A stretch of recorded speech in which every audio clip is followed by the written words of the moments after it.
இன்னைக்கு நம்ம எப்படி ஆயில ஃப்ரை பண்ணாம கிறிஸ்பியான ஸ்நாக்ஸ் எப்படி செய்யறதுன்னு பார்க்கலாம்.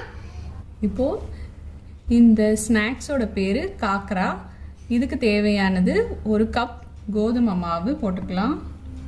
அப்புறமா 2 டேபிள் ஸ்பூன் கடலை மாவு 2 டேபிள் ஸ்பூன். அப்புறம் தேவையான அளவு சால்ட் நான் ஒரு 1/2 டேபிள் ஸ்பூன் போடுறேன்.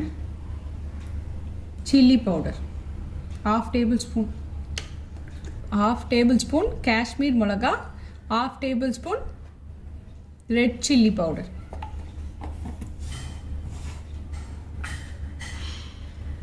One tablespoon kasuri methi.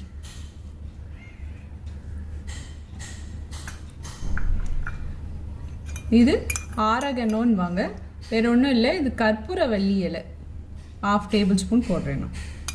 இது ரொம்ப நல்லது, கோல்டுக்கு எல்லாத்துக்கும் ரொம்ப நல்லது, அதனால் 1 டேபிள் ஸ்பூன் சேர்த்துருக்கேன். 1 டேபிள் ஸ்பூன் ஆயில்.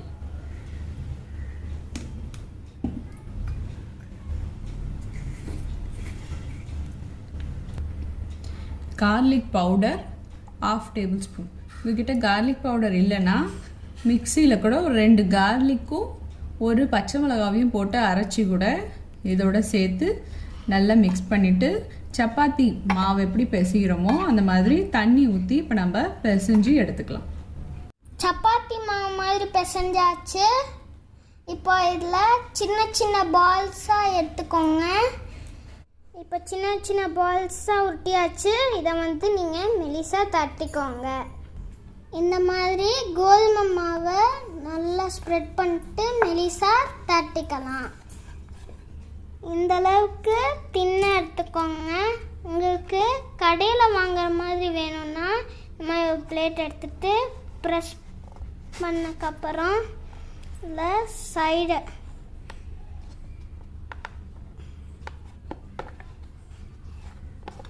சர்க்கிள் ஷேப்பில் வந்திருக்கு. இப்போ தவா சூடானோடனே மீடியம் ஃப்ளேமில் வச்சுடுங்க. இப்போ நம்ம தரட்டின இந்த சப்பாத்தி எடுத்து போட்டுட்டு ஒரு சைட் 2 மினிட்ஸ், இன்னொரு சைட் 2 மினிட்ஸ் வேகணும். இப்போ இதை திருப்பிடலாம்.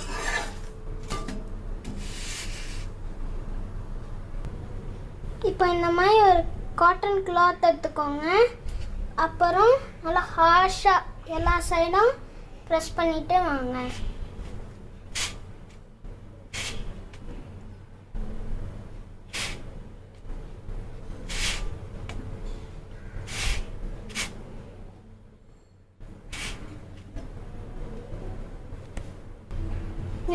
முடிச்சு இந்த மாதிரி எல்லாத்தையும் எடுத்துக்கலாம். இப்போ இது ரெடி ஆயிடுச்சு. இங்க பாருங்க எவ்வளோ கிறிஸ்பியாக வந்துருக்குன்ட்டு. இதை இந்த மாதிரி குக்கும்பர் தக்காளி, அப்புறம் குக்கும்பர் தக்காளி இந்த மாதிரி வச்சு கூட சாப்பிட்லாம். இல்லைன்னா நம்ம பீஸாக உடைச்சி சுண்டலோட கலந்து கூட சாப்பிட்லாம். அதுவும் இல்லைன்னா சீஸ் போட்டு கூட சாப்பிட்லாம். இல்லைன்னா வெறுமை கூட சாப்பிட்லாம். நீங்களும் உங்கள் வீட்டில் இதை ட்ரை பண்ணி பாருங்கள். தேங்க்யூ.